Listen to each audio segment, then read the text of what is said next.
এই সেই ঐতিহাসিক রাজারবাগ পুলিশ লাইন।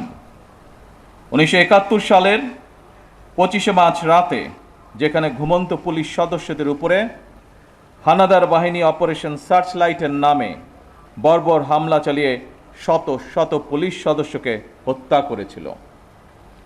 আমি আজকের অনুষ্ঠানে প্রথমেই বাংলাদেশের মুক্তিযুদ্ধে পুলিশ শহীদ সকল সদস্যকে শ্রদ্ধা ভরে স্মরণ করছি।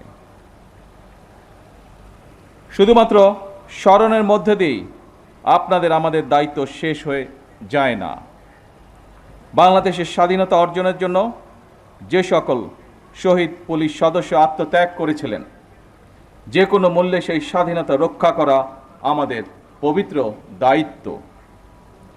এই বাংলাদেশে আর কোনো ফ্যাসিবাদ স্বৈরাচার যেন পুলিশ সদস্যদেরকে দেশ এবং জনগণের স্বাধীনতার বিরুদ্ধে ব্যবহার করতে সক্ষম না হয়।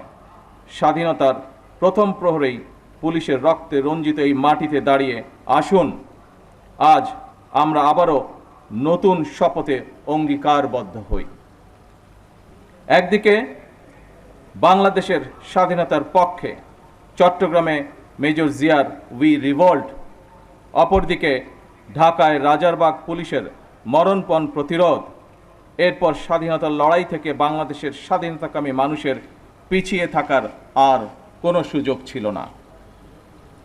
তবে মুক্তিযুদ্ধকালীন প্রজন্ম থেকে শুরু করে আজ পর্যন্ত, অর্থাৎ মুক্তিযুদ্ধ পরবর্তী প্রজন্ম, আমরা যারা ইতিহাস পড়ে কিংবা বীর মুক্তিযোদ্ধাদের প্রত্যক্ষ অভিজ্ঞতা শুনে মুক্তিযুদ্ধ সম্পর্কে জেনেছি, তাদের মনে মুক্তিযুদ্ধকালীন ইতিহাস নিয়ে এখনও কিছু প্রশ্ন হয়তো রয়েছে।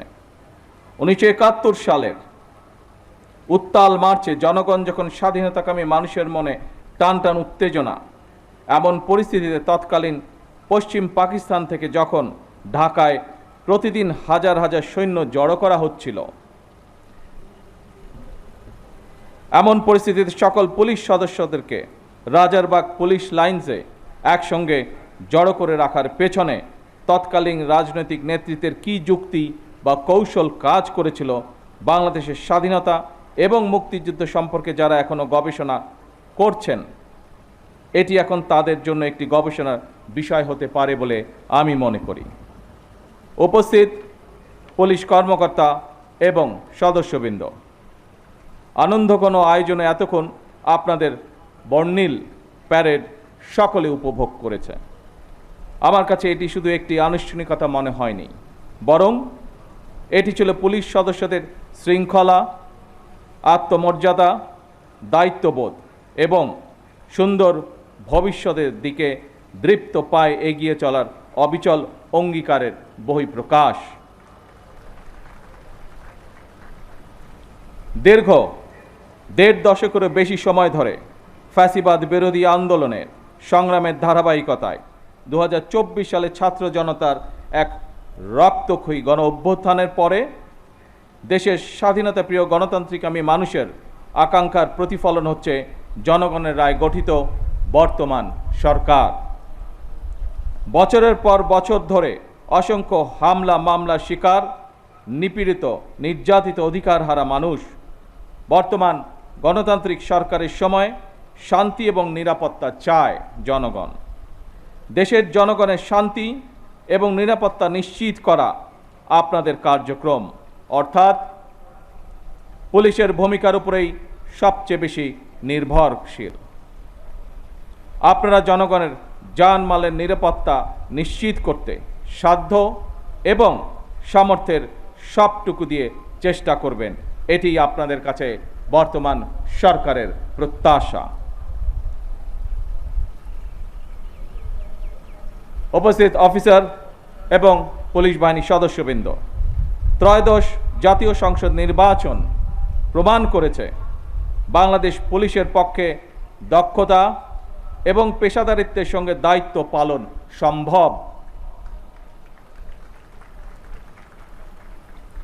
শুধু দেশেই নয়, জাতিসংঘ শান্তিরক্ষা কার্যক্রমেও বাংলাদেশ পুলিশ দক্ষতা এবং সুনামের সঙ্গে কাজ করে যাচ্ছে।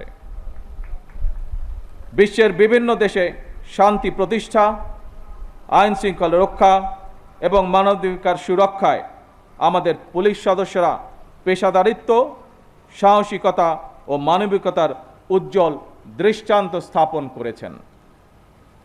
জাতিসংঘ শান্তি মিশনে নারী পুলিশ সদস্যদের ভূমিকাও আন্তর্জাতিকভাবে প্রশংসিত হয়েছে। সুতরাং শুধু বিদেশেই নয়, দেশের জনগণের সঙ্গেও পুলিশের মানবিক আচরণ প্রত্যাশিত। এই অনুষ্ঠানে, এই পর্বে কিছু সময় পরেই আমি কল্যাণ প্যারেড অনুষ্ঠানে আপনাদের সঙ্গে যোগ দেব। সেই অনুষ্ঠানে সারা দেশের পুলিশ কর্মকর্তা এবং সদস্যগণ অনলাইনে যুক্ত থাকবেন।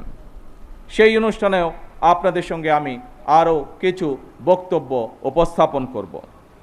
এই প্যারেডে অংশগ্রহণকারী পুলিশ এবং র্যাবের যেসব কর্মকর্তা এবং সদস্যগণ নিজেদের দক্ষতার প্রমাণ রেখেছেন, যারা এমন একটি মনোমুগ্ধকর আয়োজন সুন্দরভাবে সম্পন্ন করেছেন, আপনাদের প্রত্যেককে ধন্যবাদ এবং অভিনন্দন জানাই।